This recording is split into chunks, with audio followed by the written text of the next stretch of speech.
Hello बच्चों, कैसे हो आप लोग?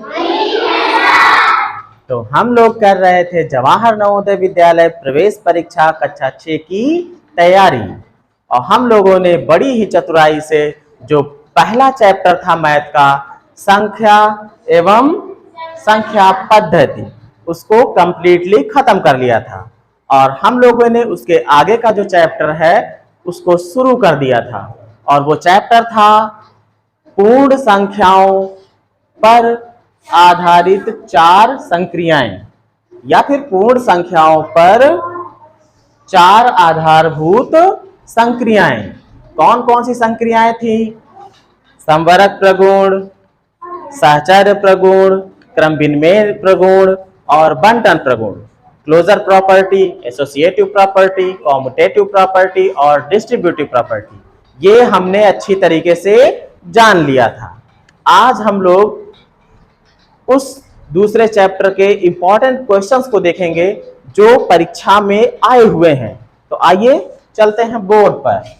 यहां पर देखिए, एक क्वेश्चन है जो बहुत बार पूछा गया है और इस क्वेश्चन को घुमा फिरा कर कई बार आपसे पूछा जा सकता है। कह रहा कि जब -1 को -1 से 100 बार गुणा किया जाए तो गुणनफल क्या होगा? बच्चे कंफ्यूज हो जाते हैं, चट से 100 को पकड़ते हैं और धर देते हैं।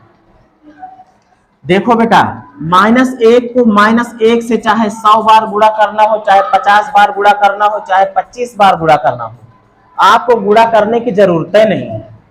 बस आप ये देखो कि कितनी बार करने को कह रहा है, क्योंकि जो एक होता है उसको चाहे जितनी बार गुणा कर डालो, उत्तर उसमें एक ही आना है। एक एक कम एक, एक एक कम एक, एक 3 बार किया, एक ही तो आया। 4 बार करोगे तब भी एक ही आएगा, 100 बार करोगे तब भी एक आएगा। बस लफड़ा केवल किसका है? माइनस का है, कि माइनस में आएगा हमारा उत्तर की प्लस में आएगा। तो इसके लिए सीधा सा सिस्टम है, अगर माइनस की संख्या सम हो, माइनस की संख्या क्या हो? माइनस की संख्या सम हो। सम का मतलब 2, 4, 6, 8, 10 ऐसे हो, है ना? 2 बार हो, 4 बार हो, 6 बार हो, 20 बार हो, 50 बार हो, मतलब 2 से कटने वाली हो, है ना? 100 बार हो तो उत्तर प्लस में आएगा। किस में आएगा? तो उत्तर किस में आएगा? उत्तर प्लस में आ जाएगा, धन में आएगा, ठीक है। लेकिन जब माइनस की संख्या विषम हो, क्या हो? विषम हो। जब विषम होगा तो फिर गड़बड़ हो जाएगा, उत्तर आएगा माइनस में। किस में आएगा? मतलब जब 1 बार गुणा किया जाए, 3 बार गुणा किया जाए, 5 बार गुणा किया जाए, 7 बार, 9 बार, 11 बार, है ना, 25 बार, 27 बार, 29 बार, है ना, तो विषम संख्या में गुणा किया जाए तो उत्तर किस में आ जाएगा? माइनस में आएगा। किस में आएगा? माइनस में, ऋण में आएगा, माइनस में आएगा, ठीक है। अब देखो, यहां -1 को -1 से 100 बार गुणा किया जा रहा, तो 100 कैसी संख्या है? ये सम संख्या है। क्या है? मतलब सम बार गुणा किया जा रहा। कितनी बार किया जा रहा? सम बार। तो उत्तर किस में आ जाएगा बेटा? प्लस में आ जाएगा। किस में आ जाएगा? प्लस में। तो यहां पर जो है आएगा तो एक ही, लेकिन रहेगा किसमें? प्लस में। तो पहला वाला विकल्प इसका सही हो जाएगा। अब देखते हैं दूसरे सवाल को। लिखा हुआ है 76,076 को 13 से भाग देने पर भागफल प्राप्त होगा। अब इसमें तो भाग देना पड़ेगा। भाग देने पर क्या भागफल आता है, आइए चेक करते हैं। भाग तो सबको आता है ना। 13 से भाग दे रहे हैं 76,076 को, तो पहले हम 13 का पहाड़ा पढ़ते हैं भाई। 13 पचे 65, 13 छंग 78, ज्यादा हो जाएगा ना, तो 5 बार जाएगा। 13 पचे 65, घटा दोगे 6 में से 5 गया 1, 7 में से 6 गया 1, 11 बचा। इस 0 को उतार दोगे 110 हो जाएगा। 13 पचे 65, 13 छंग 78, 13 सत्ते 91, 13 अट्ठे 104। और 13 नवैया कर दोगे तो 117 ज्यादा हो जाएगा इससे ना। तो कितनी बार जाएगा? 13 अट्ठे 104। घटा दो फिर से, यहां से उधार लोगे 10, 10 में से 4 गया 6, यहां बचा 0, 0 में 0 गया 0, 1 में से 1 गया 0। कुल मिला क्या हमको 6 मिला। क्या मिला बेटा? अगली बार किसको उतारोगे? 7 को। किसको? अब 13 पचे 65, क्या बचेगा? अब 2 बचेगा, है ना। ये तो 0 हो गया, 6 में से 6 गया। अगला है कौन? 6। 13 दूना 26, क्या आ जाएगा? पूरा खत्म हो गया। अब कुछ उतारने को नहीं बचा है, तो हमारा जो भागफल आ गया वो क्या आ गया? 5852। यही है भागफल। ढूंढो तो जरा, कहां है? दूसरा सही है। अब आते हैं बहुत बढ़िया सवाल पे। 5 अंकीय छोटी से छोटी संख्या, 5 अंकों की छोटी से छोटी संख्या जो 75 से पूर्णतः विभाजित हो, मतलब 75 से भाग दिया जाए उसको तो पूरा पूरा कट जाए, लेकिन 5 अंकों की संख्या होनी चाहिए और सबसे छोटी संख्या होनी चाहिए, है ना। तो हम पहले ये बताओ, हमको सब लोग जानते हो 5 अंकों की सबसे छोटी संख्या कौन सी होती है? 5 अंकों की सबसे छोटी संख्या होती है, 1 लिखो, 4 बार 0 लिख दो। अब देखो, लेकिन ये 75 से कट जाए ये जरूरी तो नहीं है ना। चलो भाग दे के देखते हैं। चलो भाग देते हैं भाई, 75 से भाग दें, कहां दे दें? यहां दे दें, ये रफ है इतना।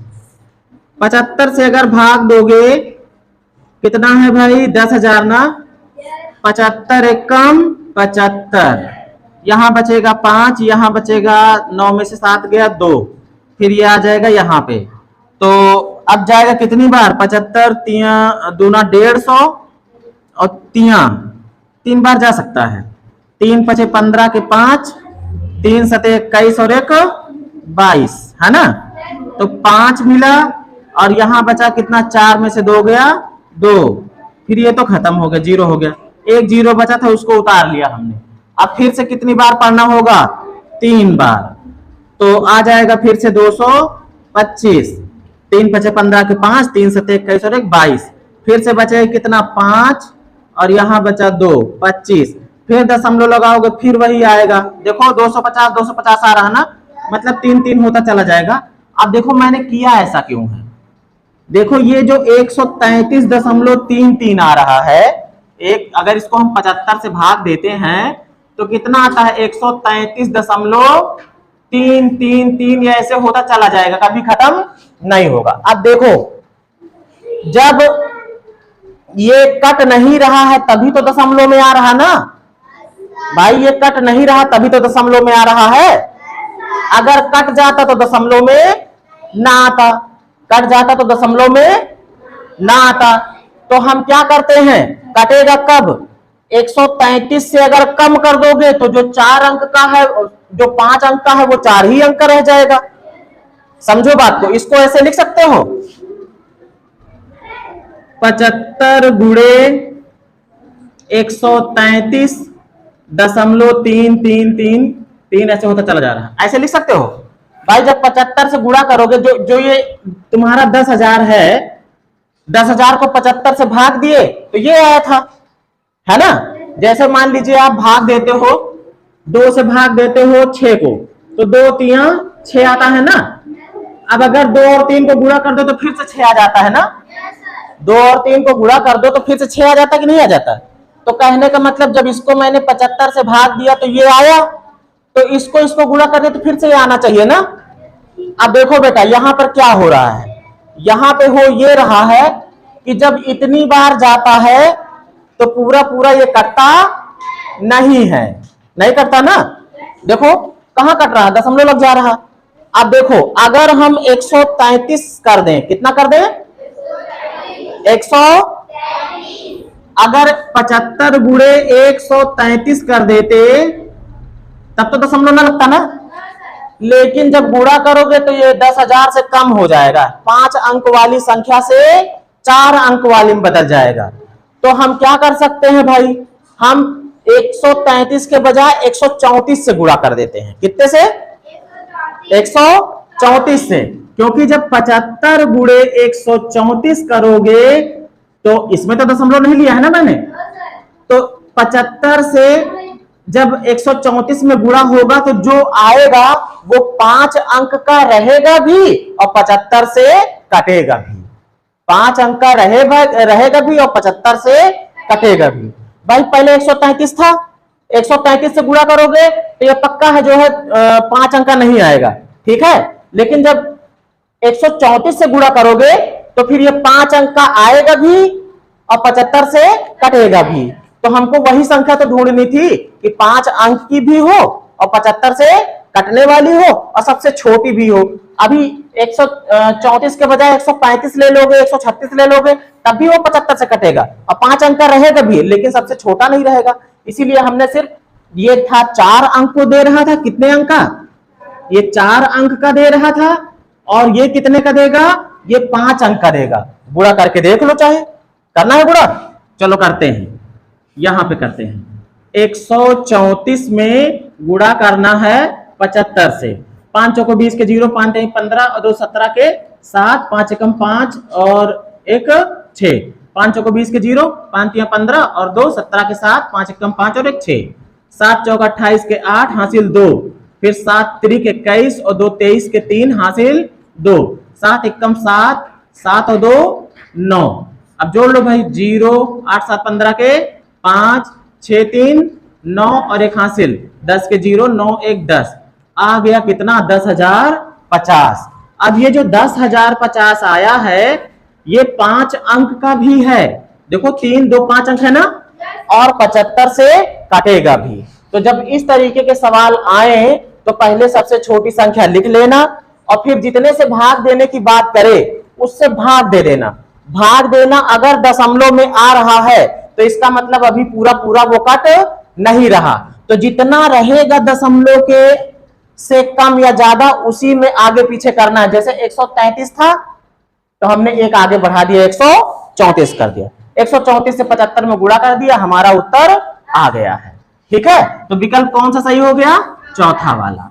अब ये देखो अलग सा क्वेश्चन है, कह रहा कि 8,93,645 तथा 6,35,489 का योग, मतलब इनके योग से जो संख्या घटाने पर 10 लाख प्राप्त हो वह संख्या है। कह रहा कि इन दोनों को जोड़ा जाता है और इन दोनों को जोड़ने में से कोई संख्या घटा दी जाती है और घटाने के बाद इतना बच जाता है। तो बताओ कौन सी संख्या घटाए थे? पहले इसको समझो, इस सवाल को समझो। जैसे अगर मैं कहूं कि 2 और 3 को जोड़ो, 2 और 3 को जोड़ो, मान लो तुम्हारा आ गया कितना? 5, और कह रहा इसमें से कुछ घटा दो और घटाने के बाद आ जाए 4, घटाने के बाद आ जाए 4, क्या घटाओगे? 1 घटाओगे ना। अब मैं पूछूं ये 1 कैसे आया? कैसे आया भाई? सवाल तो यही कि 1 कैसे आया? 5 में से 4 को घटा दोगे तो 1 आ जाएगा ना। बात समझे? देखो सवाल क्या था कि इन दोनों को जोड़ने पे जो आ रहा था उसमें से क्या घटाएं कि ये हो जाए, है ना। तो ये तो छोटा सवाल था, हमने फट से दिमाग लगाया 1 घटा देंगे तो 4 हो जाएगा। लेकिन अगर पूछा जाए ये 1 कहां से आया, तो इसका जवाब ये है कि जो जोड़ने पे आ रहा था उसमें से जो ये हो जा रहा है उसी को हमने क्या कर दिया? घटा दिया, है ना। बात समझे? अब देखो यही काम हम यहां पे करेंगे। कैसे करेंगे? पहले इन दोनों को जोड़ लेते हैं। 8,93,645 और है 6,35,489। दोनों को जोड़ते हैं भाई, फटाफट जोड़ते हैं। 9 5 14 के 4, 8 4 12 और 1 हासिल 13 के 3 हासिल, इसमें जुड़ेगा 6 4 10 और 1 11 के 1, फिर 1 हासिल, तो ये हो जाएगा 4, मान लो हासिल जोड़ दिया, 4 5 9 और फिर 9 3 12 के 2 हासिल 1, फिर ये हो जाएगा 9 9 6 15, 15,29,134। ये अभी जोड़ने पे प्राप्त हो रहा है और कह रहा है इसमें से क्या घटाएं कि 10 लाख हो जाए, 5 में से क्या घटाएं कि 4 हो जाए। एक मिला था ना, और वो एक कैसा आया था, जो हो जा रहा था उसी को मैंने 5 में से घटा दिया तो एक आ गया था ना, है ना। तो हो कौन जा रहा, हो जा रहे हैं 10 लाख, इसी को हम घटा देंगे इसमें से। तो चट से हम 10 लाख घटा देते हैं, यहां पे हम 10 लाख माइनस कर दे रहे हैं। बहुत सिंपल है घटाना। 4 3 1 9 2 5, एक में से गया कुछ नहीं, मतलब 5,29,134 कहीं पे है, 5,29,134 ये मिला, चौथा विकल्प सही हो गया है। तो अब इसके बाद हम लोग देखते हैं कुछ और बढ़िया से क्वेश्चन जो पिछले बार पूछे गए हैं, प्रीवियस एग्जाम से पूछे गए हैं। अभी इस वीडियो में इतना है।